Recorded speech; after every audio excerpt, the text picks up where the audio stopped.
Isang magandang araw Pilipinas, magandang araw Soxer Gen. Welcome sa isa na namang edisyon ng programang Performing and Informing. Hatid sa inyo ng Presidential Communications Office, Philippine Information Agency at Information Coordinating Network of Soxer Gen o ICONSOX.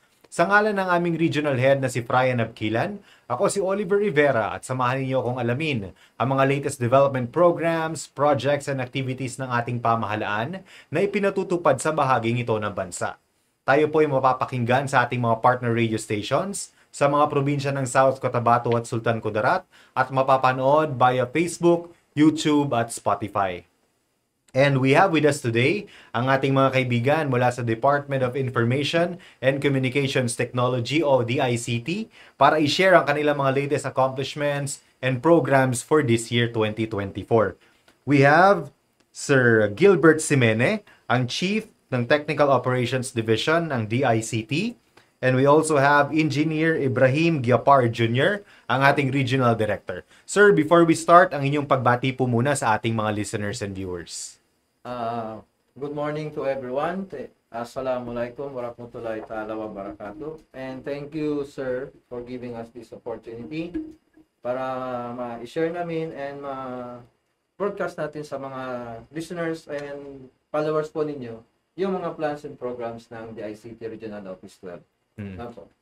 Sir, before we start, sir, ano po ba ang DICT to give our viewers an overview? Ano po ang Department of Information and Communications Technology? Department of Information, the Department of Information and Communication Technology, Regional Office 12, was created under the Republic Act 10844. Its mandate is to be the primary policy and planning and coordinating, implementing, and administrative entity of the executive branch of the government. Its functions merely focus on connectivity, ICT innovations, and trainings. Mm-hmm. And maybe I can elaborate more for the big tickets, if I may. Yeah. So thank you. So for this 2024, or the big ticket project of the ICT Regional Office 12 will include the National Broadband Plan. And under the National Broadband Plan po, mayroon po tayong free Wi-Fi project and the GovNet.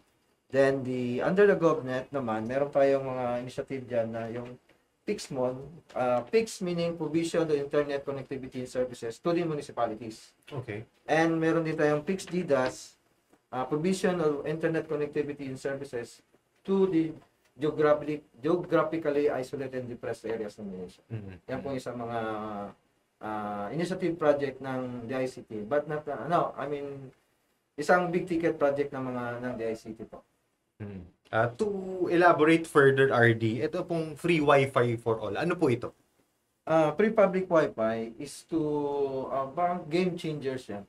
We'll give free internet. We will be putting hotspots to public places, to schools, governmental places, public plaza, in which the constituents, yung mga madlang people, mga estudyante, mga empleyado, pwede pong magkaroon ng access sa internet na libre, na walang babayaran, na provided ng DICT. Yan po yun siya. In addition, Sige po.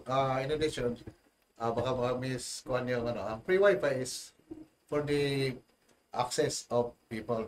Yes, so We are not on the operation side of para sa gobyerno or sa mga offices. it is for free.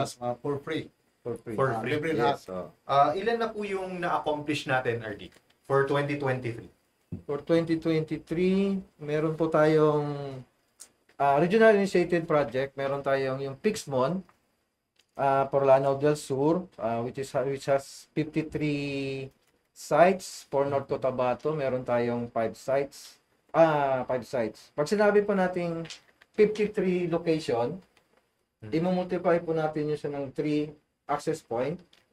So meaning 53 times 3 will equivalent to 159 sites. Okay. Yung covered natin. Then sa 5 sites ng North Cotabato, meron times 3 mo yun siya, magiging 15 sites siya. So kung i-visualize natin kung ilan yung magiging customer niya o magiging makaka-access doon, medyo marami-rami din po. Other than that, yung meron din tayong mga pre-procured na ng central office na scattered sa within Region 12 din naman. Sir, you mentioned po Lanao del Sur. So, kasama po sa coverage ng DICT Region 12 yung mainland bar.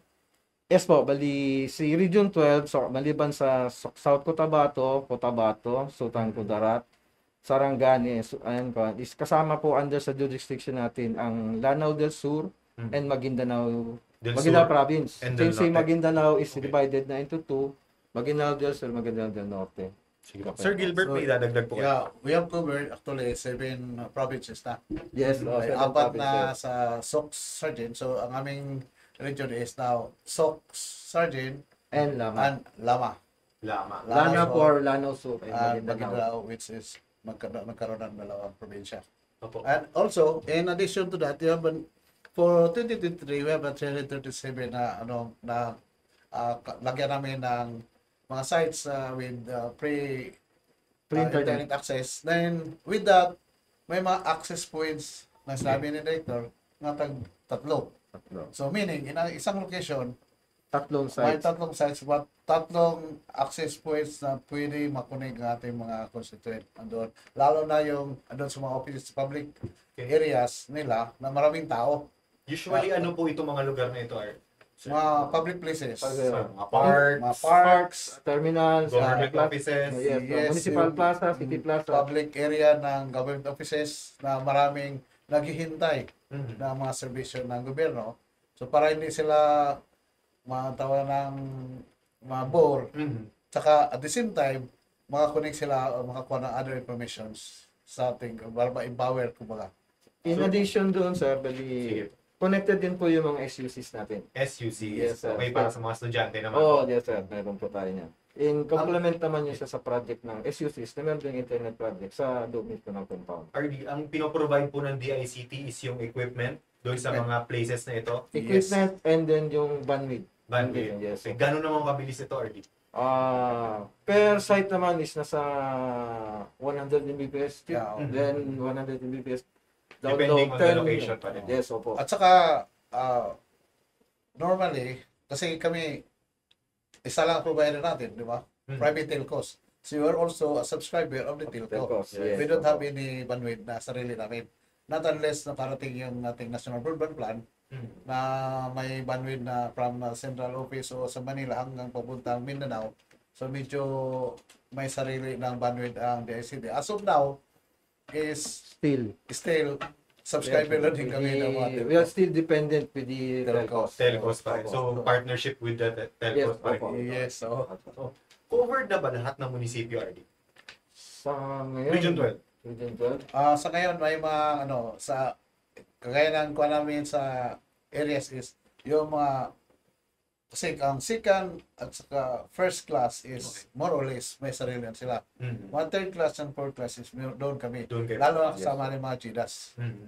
So hindi masyado sa So, ganun mga yung park na prioritization natin. kanya. Yes. Yes, so- Lalo na ngayon ano na yung BBM, Mhm. yung president na papuntang mga GIDAS areas para Okay. at least yung mga IPs sa mga remote na Connected. natin is connected. Mhm.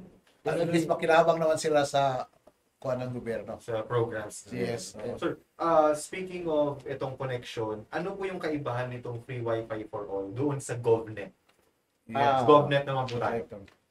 Sige, additional lang si Chip. Yeah. Ang GovNet is a wired technology. I-house, halimbawa, proposal kasi dito for Coronadal is hopefully matutuloy siya is by second sem. Ano? So, ang magiging point of presence dyan, maging data center is yung provincial office natin. Okay. Ang distribution niya will be done by through fiber optic. In layman's term, yung fiber optic po, para po yan siyang tubo ng tubig na yung si provincial office natin, may reservoir ng tubig. Ang way of distribution niya per agency is yung tubo Linya. pa po, linya ng tubo. Yan po yung layman's term ng fiber optic Mhm. para mas madali maintindihan. Then yung mga connected or recipient ng GovNet natin is mostly mga line agencies. Okay. For now is parang nasa yung na-identify namin is 47 Pag 52 line agencies, then along the way, baka pwede nating masama ang mga schools na madadaanan ng fiber optic natin. Then mga other barangay halls siguro masama natin. And public terminals. Yes, at saka in addition to that, we have also covered yung Prime Center, yung ating Prime Yes, Regional oo. Center. Prime Regional Center. Yan ang priority, Sa- syempre. Oo. All are connected with the fiber, as director said. Then may bandwidth na kasama doon. So from 10, ngayon, number of new additional agencies are ilan? Dito po under GovNet. Under government. Sa existing namin, that is Existing. in the Lanao Sur and Maguindanao. That's in Cotabato City and Marawi City. Yes, Ang Coronadal is under our pipeline. So hoping na matuloy ito, so we can have here, Yes, in government. Coronadal City. our city. In which target natin makakabit is yung 52 line agencies, Oo. including yung nasa Regional Prime Center. Yes, kasama doon. Kung yung mga ito po sa GovNet RT, balikan ko lang ha. Opo. How about doon sa GDAS? Ito pong SINAG, Satellite Internet Access for Geographically Isolated and Disadvantaged Areas. Ano po yung source ng internet nila? Yeah. Kasi yun siya is wala Na linya. Walang linya. Oo. Walang kuryente, walang power, walang mga telco on that side. Yes. At ito na yung ginagamit ang wireless. Wireless technology. Wireless technology. Either BSAT or kung may source dito sa pwedeng point to point, that is IP P2P. radio, P2P. okay yun. P2P. But however, kung talagang remote Malayo talaga talaga Kaya siya, talaga. wala pang madaanan, that's BSAT na. BSAT na yung nilalagay natin. Kasi yung BSAT, pwede siyang, kung wala, hindi na dyan ang area, pwede siyang masupport ng, what's this,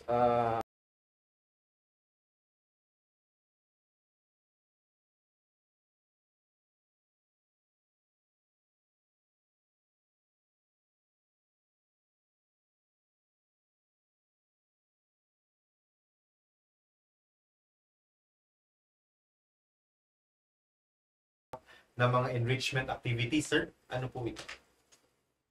Yung mga digital startup, development, and acceleration. IIDB. Opo. Yeah. Bali yan yung under sa ICT Industry Development Bureau. Mm. Innovation project under the Office of the Undersecretary Bata Pasige, in which ini-encourage natin yung mga young generation at lalo na yung nasa college, mga students, to be an innovator, to be a startup enabler. Enabler. Yung mga technology na pwedeng magagamit ng mga tao. Sample, yung startup na output niyan is yung Grab. Okay. Yung Grab, yung Mga mobile apps. Mobile apps, yes, Yeah. ganun po siya. Then aside from that, meron tayong mga project na in-implement. Yung RISE, nakakonduct tayo ng Regional ICT Summit and Exhibition, DCE, Digital Career Expo, na in-invite natin yung mga freelancers, yung mga nag-work online, para umattend doon. And at the same time, meet other ICT council and enablers, mga innovators, doon sa isang area sa exhibitor. Para magkaroon sila ng linkages, magkaroon ng network. Ano po yung positive impact nito para sa IT natin na society? Dito naman kasi sa atin is we are not yet fully urbanized, di ba? Yeah. Highly urbanized. Not like Metropolis Manila. So wherein kumakalat doon yung mga call center and other mga ICT council. Dito sa atin, dinidevelop pa natin. Although si Jensen is now considered as a HUC. yes, HUC. Then diyan natin usually kinakandak yung mga ganito na event and activity. And kasi sa Jensen is marami ng umuusbing buga na mga innovators yan, mga startup enablers. And we have partnership with DOST, with the TBI, Technology Business Incubator. And we have conducted several awareness last year, 2023. And we will do so with this 2024 project. Yeah. With partners naman. May mga partners tayo na mga private na willing silang mag-collaborate with us sa the ICT. Para ma-advance yung Yes, technology na. actually, Yeah, ba? Yes, in addition to what RD said, this is to yung i-prepare natin yung ating area para i-develop natin yung ICT ICT ecosystem to capacitate yung ating mga students and lahat. Younger generation. Young Yes, younger generation. Kasi doon nalabas yung mga wild Wild Mga imagination. imagination. Yes, wild So, imagination. Mga ideas. Oh, mga ideas. yung sa Opo. startup. What is yung sinabi ng director na Grab. Also, that's Facebook. Yung Facebook. Dati yes, is oh. idea lang yun. Then, that's the parang solution ba sa problem ngayon sa ating kwan? May funding ba binibigay ang DICT para dito? Yes, my grant. May May grants. special Yeah, grant yan siya Oo. for that purpose. Provided, siyempre yung grant naman is may criteria bago nila ito. Lalo na kung may nagkakandak tayo ng competition for that purpose. Yeah. Ah, It also yeah. provide value to Doon sa ating mga Okay, showcase so, ng mga bagong ideas. para mabigyan sila. Para naman pinipitch nila dito pa lang sa Yes, Soxurgeon the right term. level Pitch and then nila. pwede maging national Yeah, project. kasi may Yes, mga opo. competition kami na regional Mhm. and then sa national. Kung sino yung nag-excel dito sa regional level, yan yung pinapadala natin sa national. So far, may mga project na ba tayo na worth maging national? Yeah. Oo. May mga patay, may mga innovators na laging participant Participants. natin. National. Meron na national. Baga, Lately, meron tayong from John Santos, yung ating mga concert John Santos. We have winners. we have winners. Then, Identify winners na. SUC, siyensya karamihan. Si Mindanao State University of Jensan. Sir, ito po ay nakafocus din sa ating mga students and then dun sa mga startups. How about ito naman pong courses for literacy, internet, and computer knowledge or yung Project Click po na sinasabi natin, programa ng DICT. Ano naman po ito? Yeah. That's the project na computer literacy para sa ating mga to help support ato mga estudyante sa schools. Yes, Yan ang provision of equipment Oh, equipment. in support to their sa eskwelahan. Ano mga binibigay natin sa mga school na to, sir? Mga computers. Computer, Computers, tablets. tablet. So, Aside from that, bago natin binibigay yun, tinitraining natin sila capacity development training. yes. So, meron Yung tayong- digital literacy. Digital literacy yan. Basic. Kasi lalo na mapapansin naman natin, lalo na dito sa atin, Coronadal, yung mga highly populated, urbanized, semi-urbanized area. Yung mga remote areas natin, yung mga schools, yung mga nasa loob, yung mga second class municipalities, yan yung napapag-iwanan. So yan yung target ng Project Click na magbigyan ng kwan. In which yung congressional naman natin ng mga representative is sila Yun yung yung focus din nila. focus nila and mismo sa kanila nang gagaling yung budget. Para maka-catch up yung Yes, ating para mga- maging Para how to be digital citizen. and to address yung digital divide Yeah. na Very important na yan yes, talaga ngayon. oo, Ernie. totoo. Opo. Aside from that, you also have the TOT on the teachers para mas So, Madali yan, hindi lang students, so may mga training on Yes. trainers din. Yeah. Yes, kasama si teachers. para Pwede natin iwan si teachers. liberate natin doon sa kanila yung kwan ba? Yung function.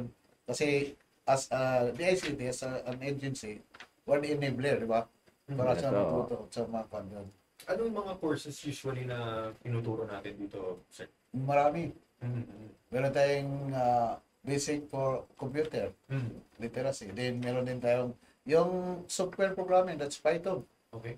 We have that. Then we have this social media marketing. Para matuto siya paggamit sa social media, i-maximize. Minsan kinakategorize din natin yung type of training. Yeah. Kung meron kasi yung halimbawa yung click, target natin doon elementary. Yung sa other training naman, ng ICDB, which is the training arm ng the ICT, idagdag ko lang, meron tayong Tech Project Center o Digital Transformation Center sa provinces, which is naka-house yung computer natin, free wifi, aircon yan. Bali, doon tayo nagkakandak ng training, in-invite natin yung mga academ, FGU, nagkakandak tayo ng digital design and digital literacy, Okay. yung sinabing chip na Python programming, in which minsan kinakandak namin hybrid, online, or face-to-face. Aside from that, meron mga special needs minsan si national line agencies. Halimbawa, si DAR, meron siyang mga coordinator sa municipalities nila per municipalities. Ang ginagawa nila, pumupunta ng opisina, tinatap kami yung mga center manager natin na kung pwede, sir, pwede ba, sample pwede ba ninyo kami turuan paano mag-design ng PowerPoint presentation with Canva. So yan yung mga wala sa module graphic design with Canva. Yan yung wala sa module na binibigay na lang namin kasi well capacitated naman yung mga tao. Photoshop, yan. Premiere. Yes, kasama na yan. Namin, sir. Yes, sir. Ganun yung mga initiative ng provincial offices natin. Kaya yan yung isang maganda rin na mayroon tayong Digital Transformation Center. May number na ba tayo, sir, kung ilan yung na-accomplish natin dito, sir? Yeah. For 2023. Total number. Opo. As a whole, medyo marami-rami na. Halimbawa, yung sa Regional Data Privacy Awareness, Cybersecurity. For Regional Data Privacy, yung DPA, meron tayong 450, almost 450 participants. Yung sa Sultan Kudarat pa lang, sample ko lang, yung last year na bagong Pilipinas Servio Disrepair. Service Fair. Yes. Isang annex campus ng SKSU, at least more than 1,000 yung participants. So baga yung number of is mayroon naman tayong data niyan. We will provide you with that. Yeah. At last year more than 5,000 na yung na-come up din natin ng mga target participants. Including na yung cybersecurity and data awareness, data privacy. Kasama po natin diyan si Raku. Always natin kasama si Raku. Timing, sir, si Raku. Raku. Bukas. Okay. Si Raku din. Yes. Partnership. Always namin tinatap si Raku kasi meron silang actual incident na record. So sinasama namin sa presentation yun. That's our partner in awareness of cybersecurity. Kailangan na talaga. Very important. Very important. With the advent ng technology ngayon, then lalo na sa mga kabataan, yung bang basta gamit lang ng gamit, walang responsibility, walang accountability, ganun. Kailangan natin yun. Aside from that, ginagawa natin yung digital parenting literacy online. Ano po ito, sir? Yan yung mga training. Baga parang in layman sa Aquan is tinuturuan natin paano disiplinahin yung mga estudyante natin, paano gumamit na maging responsible ka na social users, na hindi yung gamit ka lang ng gamit, post ka lang ng post. Kailangan meron kang limit, meron kang responsibility na ito dapat, hindi mo ito pinopost, dapat limit ka lang dito. Yan yung digital parenting. I-start natin to, sir, sa students. Yes, students usual tayo ginagawa. Meron din naman yung mga, lalo na yung mga parents na parating na sa school nagbabantay. Yan yung tinatap natin. Para ma-understand na ng parents. Si parents dapat si parents aware siya kung ano yung pinapasok ng anak niya, di ba? Lalo na masyado tayong mapagmahal ngayon na generasyon. Yung mga anak natin is mas mahal pa yung minsan ng cellphone nila kaysa sa atin, di ba? Yun lang, kailangan natin kung ano yung pinapasok nila ng mga platform o anong dapat namomonitor natin. Yan yung way of digital literacy parenting. Sir, punta naman po tayo sa Digital Jumps PH. Digital Jumps PH. Ito po, isa sa mga matunog na programa ng DICT, itong Digital Jobs PH. Ano po ito, sir?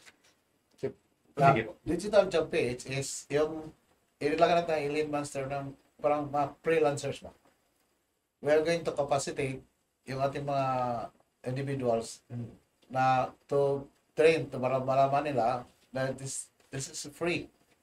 Free training ito sa opisina. And meron silang, siyempre, as a start, select din namin yung qualified to that. And it's short to 21 days. And meron silang campaign na gawin after the regular training. So marami-rami na rin tayo. For this year, I think 100 plus, 152 ang train natin. Then, that guys, matapos ang train is actually na-employ na sila online. So nabigyan na sila ng They can work in the comfort of their home. Hindi na punta na abroad. And they will earn as much or more than the OFW. Kaya ang tinatawag namin din sa kanila is OFW version 2. From home. In addition to on that, sa Digital Job PH natin, JCT is giving that training for free.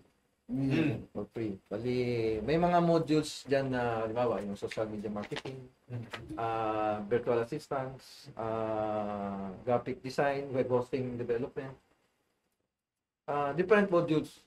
So, yung per province yan siya, within Region 12, binibigyan natin ng ng chance o ng choices kung ano yung ikakandak nila na module. And that is for free. Pupunta sila ng training center natin. We provided with free food, free aircon, with libre. Free training. Ganon, May certificate pa, sir. with free certificate. Ganon ka generosity ICT na.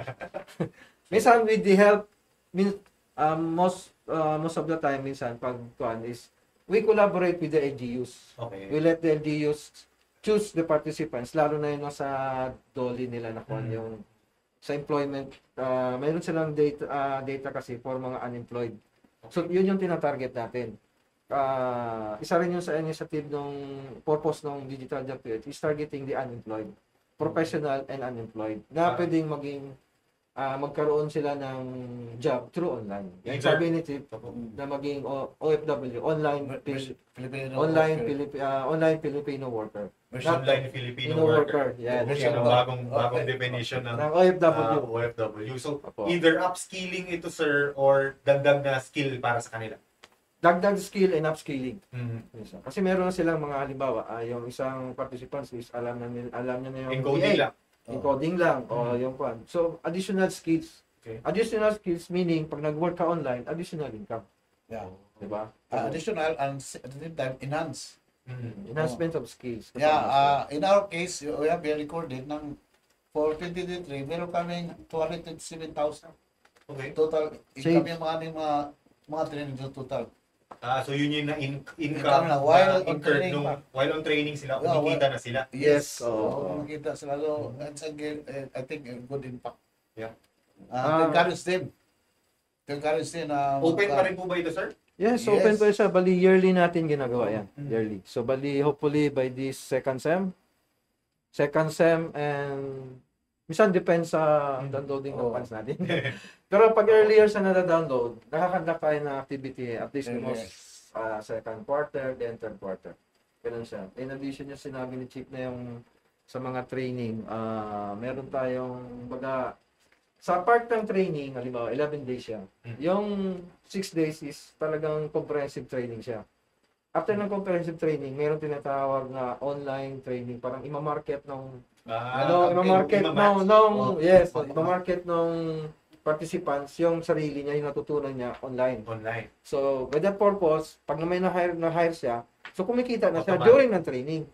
So, yun ang income natin. Yan na yung income. Total. So, income niya na yun. Yung may mga employers kasi, sir, na doon na naghahanap online. Di ba? Yes. Kung anong skill ang kailangan, Yes, doon na. Kaya ang labas ito, yung ating mga individual na dadaan ng DGPH is para maging digital sila, employable. Mga ready sila para anytime na may mga nangailangan digital services. Opo. Sir, meron din po kayong competence, ILCDB Competency and Certification. Para saan naman po ito, sir? Yes, oo. Yan yung Yes, Director. yan yung competency diagnostic exam na which has level 1 and level 2. Okay. In lieu with that, bali, yan yung isang way na maka-earn ng civil service eligibility yung mga technical students natin. BS IT, BS CE, those who are practicing yung mga nagpa-practice computer IT programs. IT programs. Level 1, kinakandak ng provincial offices, in-invite natin yung mga graduating student and graduate na wala pang eligibility to take that diagnostic exam. So, that is a face-to-face exam. Nandun siya sa, sample, sa venue natin is Notre Dame of Marbel. For the mga, sabihin natin, 50 students yan siya magtitake. Whoever passes on that level 1 will proceed to level 2. Okay. Yung level 1, process ko lang na free yun siya na kinakonduct ng DICT. Okay. Pag pumasa siya, level 2, may pabayaran siya na 500 pesos na Exam fee. exam fee. Pag pumasa sa doon, yung certificate na i-issue ng DICT, bibigay niya sa civil service to convert into eligibility na professional. EPPD, electronic eligibility. And DPSE. Electronic DPSE. Process Development Service Eligibility. Yun siya. So, yan yung one way of earning eligibility through that competency level exam. Kasi may mga ibang positions na required yung gano'n na eligibility. Opo. sir. Yes, oo. Lalo na So, mga IT In position. IT position. So, in addition to that, yung level 2 natin is hands-on. Yun talaga ano mga usual na ginagamit natin mga programmer, Okay. mga IT Yes, graduates. Then, once nga pasado sila doon, equivalent to kanyan, Professional. professional level sa civil Kasi service. for IT positions O only. for IT positions. Mm. Yung data encoder, programmer, ano lang, yung mga Sir, doon naman po tayo sa Tech for Ed. Ano naman po itong Tech for Ed? Kasi may mga munisipyo kami pinuntahan dati. Andun yung mga computer from the ICT. And then, kamusta naman po ito? Kanina na-mention ko about Digital Transformation Center. Yeah. Yan po yung rebranding natin ngayon doon sa previous na Tech for Ed. Yan mo yung bagong pangalan niya. The same din po yung purpose nun, the pangalan niya. May mga partner tayo na si DepEd, meron naman si LGU. They provided the facilities, the equipment, and the internet connectivity. In which, ang the same purpose niya, yung the same din ng DTC, Digital Transformation Centers. Marami pong natutulungan yan. Yung mga kinakandak natin ng mga training. Kagaya na mention kanina yung mga line agencies, academic, mga teachers and students. So, yun siya is, in addition to that, yung ating mga digital transformation center, which is the brand name of your brand name, Tech for Ed. It's the training Rebranding center. lang naman. Training center, training hub. Doon natin ikandak lahat mga training. So, sabi natin kanina, digital literacy. Doon na lahat. Yes, DigiPH, doon din. Yung mga areas na yun. And meron tayong mga partner naman. As of now, meron naman Tech for Ed centers. LGU. At yung mga partners, Yes, LGU. LGU, mga eskwela tayo doon sa mga libraries. Kasagulukuyan din meron pa tayo. So, support din natin ng computers. And some LGUs is, nag-provide naman sila ng kanilang additional computers. Mas lalong marami ang maka-avail sa mga trainings. May mga LGUs tayo na sila yung nag-provide ng building mismo. Yeah. Then, Yung center mismo. Center mismo. They And provided the manpower, yung connectivity, and yung may counterpart, may binibigay si ICT na computer, kina-counterpart ni LGU yung additional number of units. Halimbawa, nagbigay si ICT ng 5 units. Binibigyan din ni counterpart ni LGU ng another 5 para dumami yung unit. And talagang dinadayo yan siya ngayon. Karamihan yan estudyante. So, dyan din. Free printing. Pre-printing, pre-wifi, pre lahat. So, bali, yan yung giving them equal opportunity. Yeah. Lalo na yung sa mga remote areas. Kasi kung dito kasi cities, marami dyan internet, di ba? Yeah. Pero kahit na dito, meron tayong existing na DTC o Tech for Ed Center So, na pwede maraming pa siya. nakikinabang. Mostly dyan, sir, is mga estudyante. Mm. Pumupunta yan doon, personal experience to share lang ha. Pumupunta yan estudyante for printing. Minsan nakikisuyo. Sabi niya, sir, pwede po ba makipag-print dito kasi kulang yung allowance ko doon. Hindi ako mabay. Sabi, free naman dito, walang problema. Sabi niya, sir, kasi yung doon sa kabila. Hindi, pag pumunta ka dito, free Libre. lahat yan, printing. Pwede kang mag-research. Pwede ka matulog o mag-merenda dyan, pagod ka. Free ang tubig, free ang kape. Meron tayong mga center na Aircon pa. Aircon pa. Okay. Oo. Yan yung isang services ng ICT. Yeah, Na maraming nakikinabang talaga. Yeah, in short, it's ICT advocacy project and appreciate the use of the technology. Maraming nakikinabang. Para Not only students, but mga teachers, mga line agencies. And yung mga nagpapa-assist ng mga yung back cert, Yes. ina-assist natin yun. Sa Speaking mga- of yung certificate, sir, itong PNPKI, isa po ito sa nire-require na, pati na rin sa amin. And then sa lahat ng mga government agencies, nire-require na po ito. Ano po ito? PNPK. Yan yung isang project ng DICT services.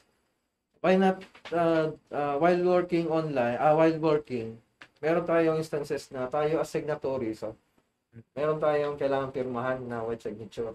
In light of that, kung nasa labas tayo, papadala lang ng secretary natin, ng staff natin yung communication natin, we'll just affix yung digital signature natin. Digital signature na. So, Magiging paperless transaction siya. Kasi dati, di ba, print si secretary. Tapos papacheck niya doon sa sa Yeah. boss o sa kay director o kay immediate supervisor. May correction ngayon si immediate supervisor. Balik ka naman uli, print na naman siya uli. Whereas kung doon na lang sa online ka nag-work, isend mo lang sa kanya, edit niya, balik. Pag okay na siya, kung marunong naman si Teki naman si boss, edi convert niya na lang sa PDF, affix na yung signature niya. Okay. Yan yung isang advantage ng PNPKI na which is secured naman siya. And I think si DBM is nire-required niya na yan ngayon sa Yeah. mga Mga district Transactions. engineer sa command transactions. Yes, opo. Actually kami sir sa Presidential Communications Office Ni-require ni-require rin natin. kayo. Opo. Ah, So lahat na ganun na ang transaction. So e-signature na. Yeah. So how safe naman po ito sir? Kasi yung ah, iba may worry, sabi nila signature. Yeah, secure dito. wag mo lang ibigay yung signature mo sa iba. Kasi okay. dapat yung laptop, yung desktop mo o laptop mo, ikaw lang Okay. gumagamit. Never may papagamit sa iba. Kasi siyempre, pag pinagamit mo sa iba, malay mo na gumana ng communication, yung touch yung code Yeah, na wala kang alam. Yan Delikado. yung unsecured. Oo. So, kailangan secured mo yung laptop mo. So inline pa rin to sa thrust ni President Marcos na digitalization. Digitalization. Yes, Mm. with that one project or concept. Now, ang ano naman sa kwan, ang sa itong PNPK, lalo itong nagagamit natin during pandemic. Mm. Kasi hindi Yes, naman, oo. kung di makapasok si boss, kasi gawa ng maraming restrictions, pinapadala sa kanya yung Yung mga pipirmahan mga niya. pipirmahan. So, Communication, paperless na, DB. continue pa rin ang operasyon. Yan ang kanating digital e-signature. Sir, meron po tayong mga in times of calamity, ano po yung pinoprovide ng DICT doon sa ating mga areas na natamaan ng calamity? For example, bagyo. Nag-down yung communication system. Ano yung pinoprovide ni DICT dito? Sa DICT, meron tayong component na AirDream, which is meron ka tayong tinatawag na Government Emergency Communication Service. Okay. GECS. GECS, So, JECS. JECS. Component siya sa Regional Disaster Risk Reduction Management Office ng DICT. In which, in information ng everyone, sa mga listeners, si DICT po ang cluster head ng ETC or Emergency Telecommunication Cluster. So, yung question mo po kung ano yung man provide natin microbit during mga calamities, ganun. Meron tayong mga BSAT Okay. na handy. Meron tayong mga hand radio. Meron BSAT phone. Meron tayong pickup truck na for rescue vehicle. And we can also ask from Region 11, meron tayong tinatawag na mobile vehicle. Malaki yan siya. Okay. May BSAT, Parang OB van. OB van. Baga, kung si OCD nagdi-deploy siya, kung naglalagay siya ng command center, Yeah. itatabi natin si Move doon Move. para nandun lahat yung communication na magagamit ni OCD. Okay. Complementary kung anong meron siya. Miski down yung ating mga telcos. Pwedeng Yes. maka-assist si Move and si OCD. Kasi Oo. in addition to that, yung move natin is complete na yun. Okay. We have all the communications equipment. Yung, May VSAT na doon. Tapos, yung kuha niya is central as a communication hub during disaster. Kaya ito is nakakunik doon sa operation center nating tawag na sa OCD. OCD. Now, aside from that, the DICT is also a member of the response team Response Ng- cluster. Oo. ng ating Regional Disaster Risk Management Council. So, yun ang partner namin, yung DSWD as the main or the team leader agencies during that disaster. Okay. Oo. So, communication kami mag-supplement. supply. Aside from that, yung Move project kasi natin is way back 3 years ago. Before we are Mindanao Cluster 3, Region 11, and Region 12. MC3. Oh. So, luckily, si MC3 before, nabigyan ng package na yan, yung Move.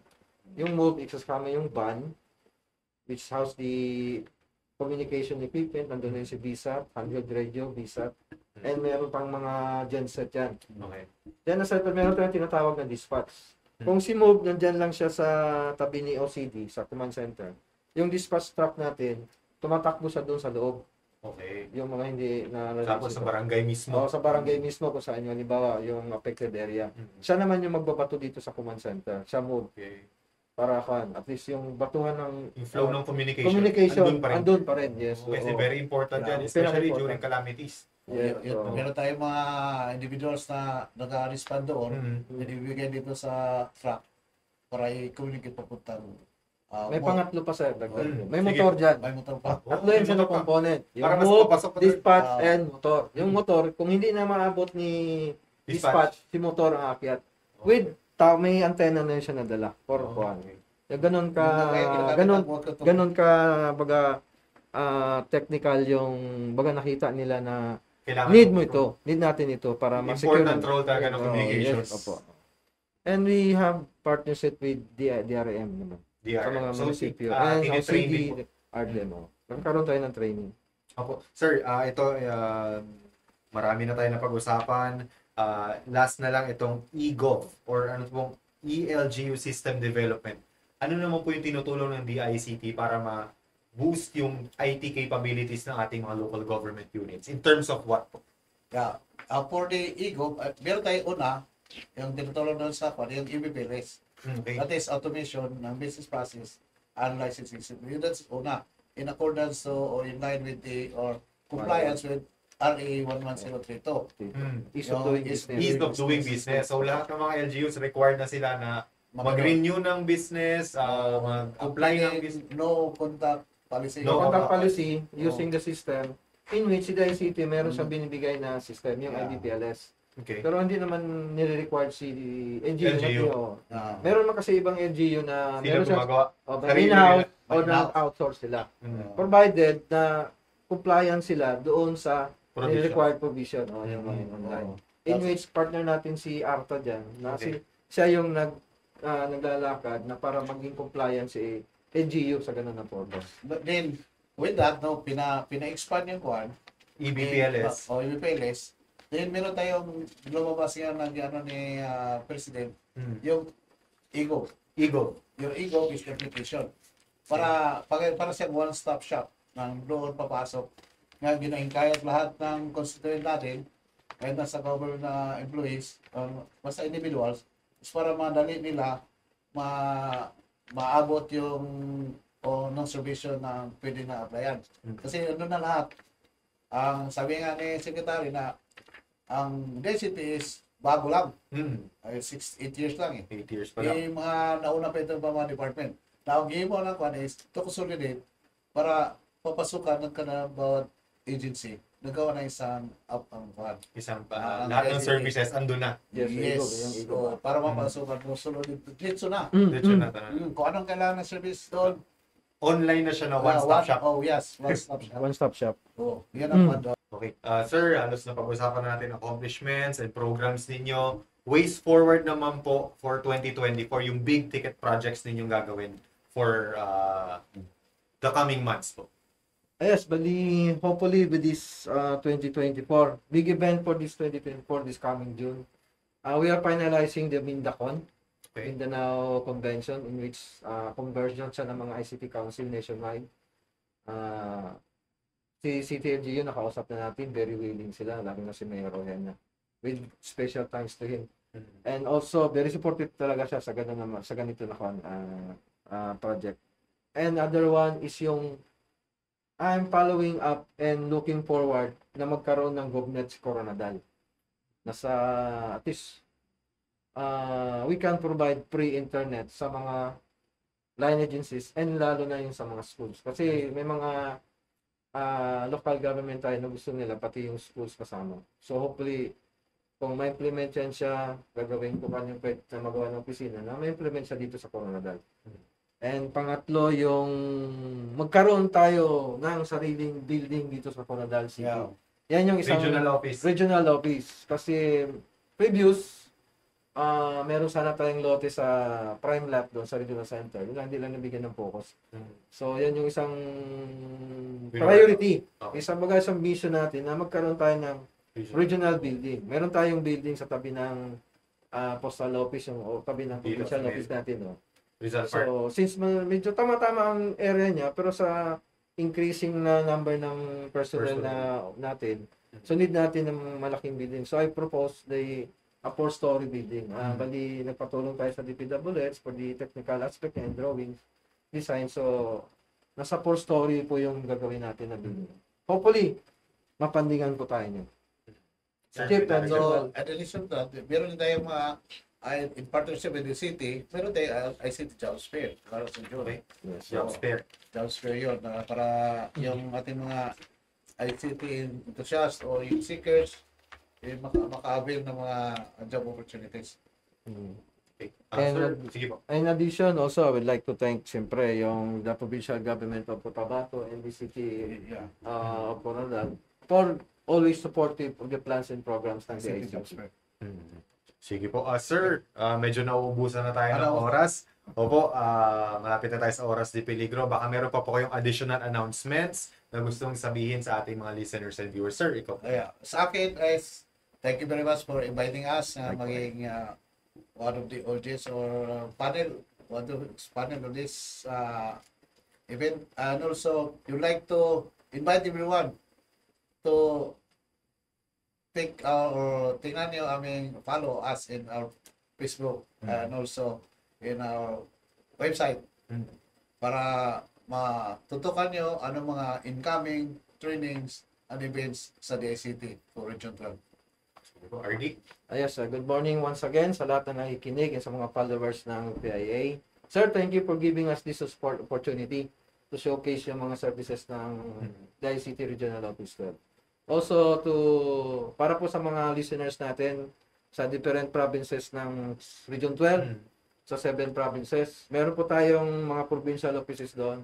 Any need nyo po pertaining sa ICT, please don't be shy o wag po kayong maya. Lumapit sa DICT provincial officer natin. Matutulungan po kanina kung ano po yung pwede nang itulong sa inyo. And hopefully with the NDLGUs, we're calling on your support po, and hopefully magiging kapartner tayo towards achieving yung direction ng ating presidente towards digitalization. And achieving digitalization, it means working towards to a common goal. Yan lang po, ay maraming salamat sa inyo. Sir, additional lang po, saan located yung ating mga provincial offices? Yes, sa provincial na mga location ng provincial offices natin. Dito sa Coronadal is nasa Rizal Park. Okay. Katabi siya ng postal office. Sa Sarangani, nasa likod lang siya ng City Hall of Jensan.